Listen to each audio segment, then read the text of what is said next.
Okay, good morning. So before we start, may I ask Evan to please lead the prayer? Okay, thank you, Evan. Now let us check the attendance first, okay? Please raise your right hand once I call your family name. Is Lily present?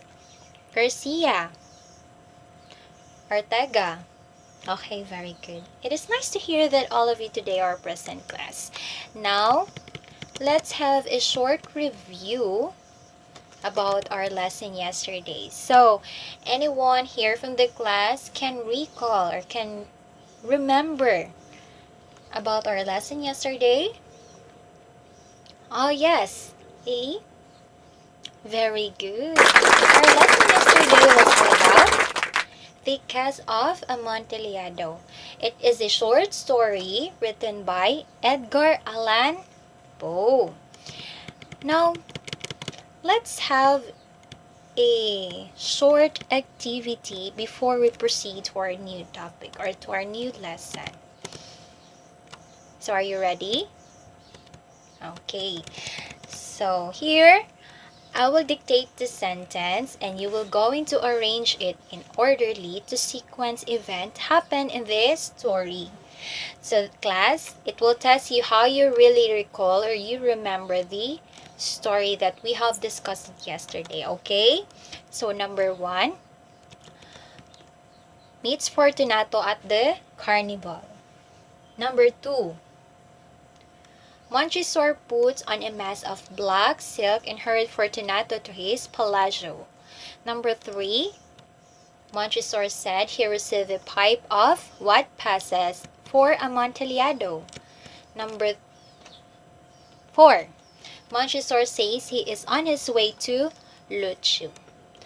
Number 5, Montresor leads Fortunato into the place where he chains him up. And number 6, Montresor chained Fortunato. Okay, I will wait for your answer, class. Are you done? Okay, may I have your answer? Okay, very good. The first event happened is Montresor meets Fortunato at the carnival. Second is Montresor says he is on his way to Lucio. Number 3, Montresor said he received a pipe of what passes for Amontillado. Number 4, Montresor puts on a mass of black silk and hurried Fortunato to his palazzo. And number 5, Montresor leads Fortunato in the place where he chains him up. And lastly, Montresor chained Fortunato up. Okay, very nice to hear that you were able to recall the sequence of the story. Now let's discuss your answer. What have you noticed with the following sentences? So any observation, class? Yes? What have you noticed? Oh yes, Lily. Very good. Okay, the sentences that I have given to you has its character and also settings. Now, since your classmate tells us the observation in the sentences, especially the activity that I have given to you, now let me introduce to you the elements of prose. So I know that there are a lot of you are asking, what is prose? And what is the elements of prose? So anyone here in the class know or any idea about the element of prose? Or know about the elements of prose? Yes? Okay, very good. The elements of prose are the characters, the settings, plot, the point of view, theme, and mood. So let us have each definition of the elements of prose. So number 1 is character. So what is character? When we say character, it is an individual who plays a role in a story, a novel, or a movies. So when we say character again, it is the one who has a big role play in the event. Okay? Okay, let's try to go back this story of the Casa of Amontillado. So who is the main character of the story? Yes, it's Montresor. So he is the character of the what? The story, because he plays in what? A big role in the story. Now, let's proceed to the settings. When we say settings, what comes first in your mind? Okay, very good. Settings is something, a place. Okay, very good. The setting means it is the environment in which the story takes place. So, when we say Italy, it happened in the Italy. It is a settings or a character? Of course, it is a settings. Actually, the elements of settings consist of four, which is the place, time, climate, and atmosphere. So you already know what is the meaning of place, right? When we say place, it is the event happened, where the event happened. When we say time, what time of the event happened. When we say climate, what is the weather of the event or the story, like stormy, rainy, sunny day, that is the climate. And lastly, the atmosphere of the story. So what is the atmosphere of the story? What is atmosphere actually?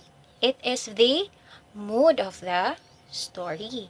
When we say mood of the story, the first thing that comes in your mind is the feeling. Of course, the feeling that the writer is trying to evoke in their readers. So when you're going to read a story or any kind of story, for example, the story is horror.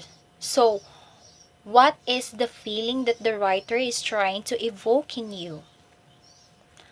Okay, he wants you to get scared. Of course, that is the mood of the story. So let's try to recall the mood of the Casa of Amontillado. What is the mood of the Casa of Amontillado? Okay, very good. The mood of the Casa of Amontillado is something dark, mysterious, and also revengeful. Very revengeful. Well, because at the end of the story, Montresor chained up Fortunato in the cellar.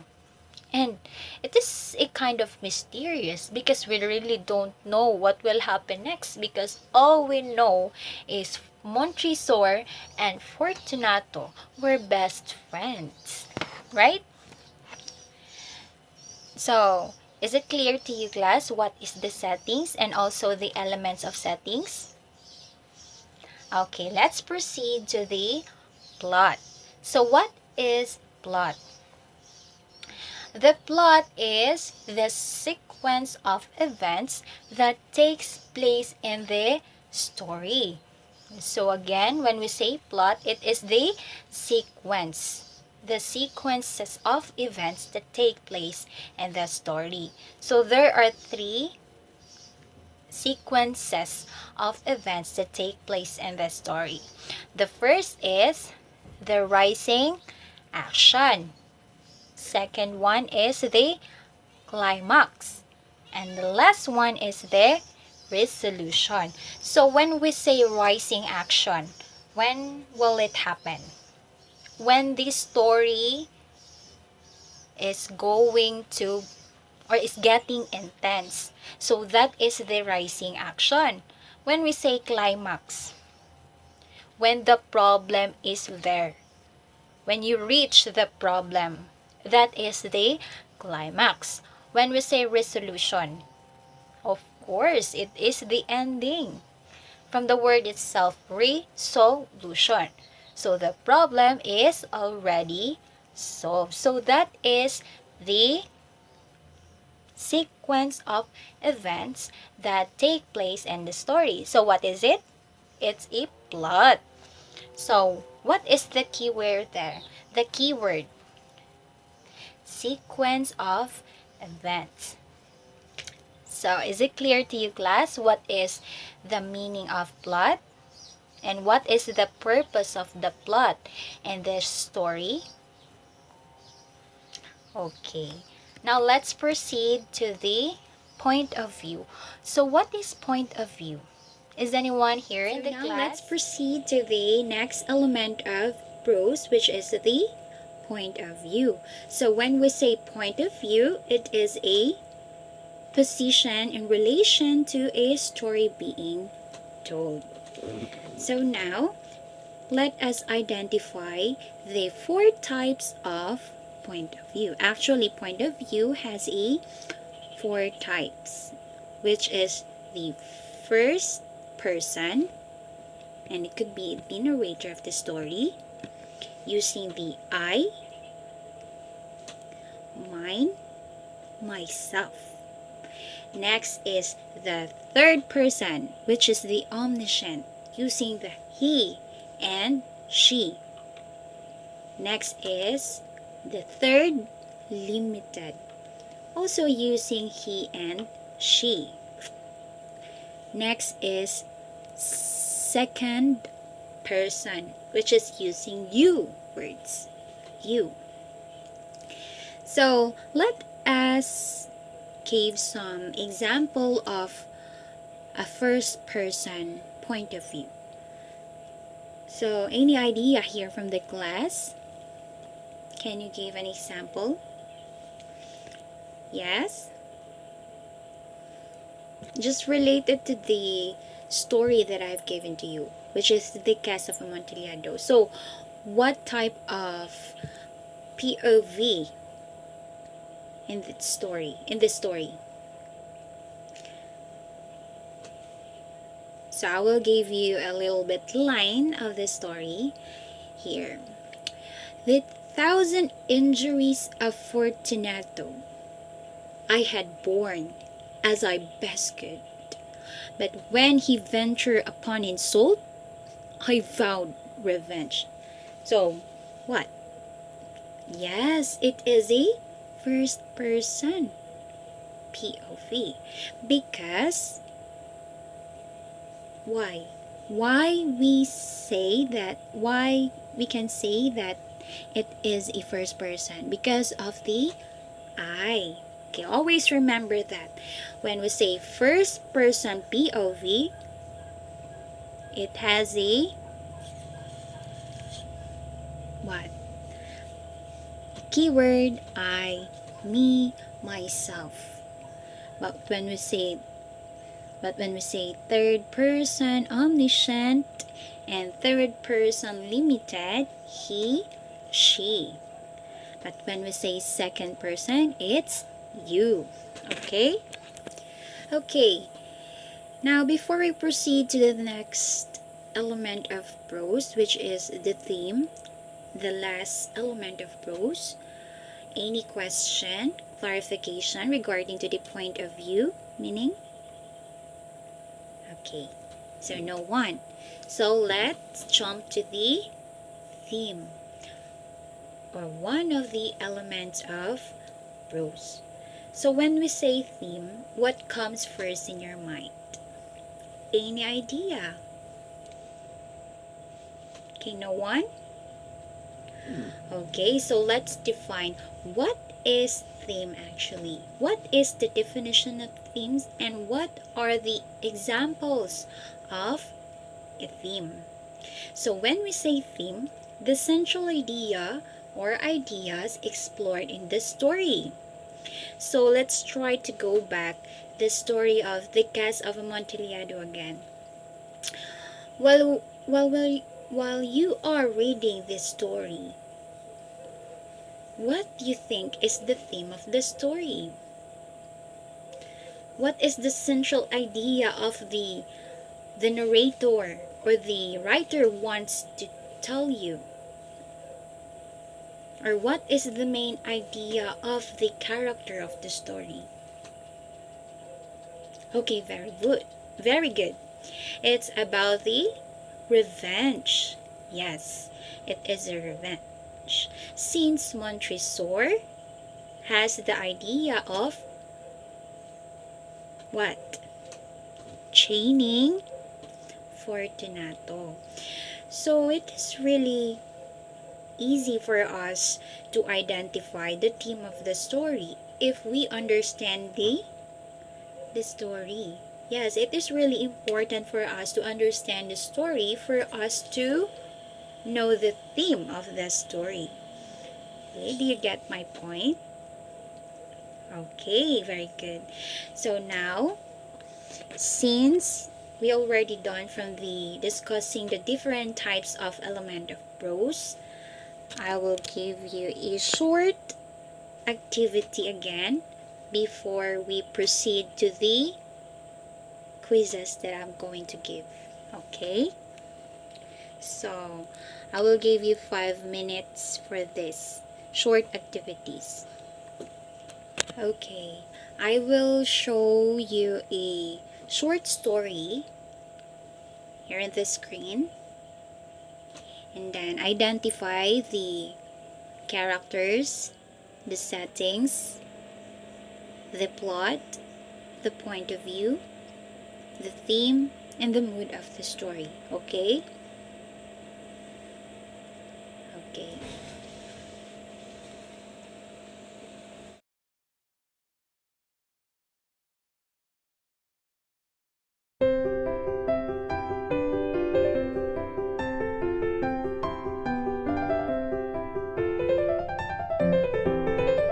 So, are you done, class?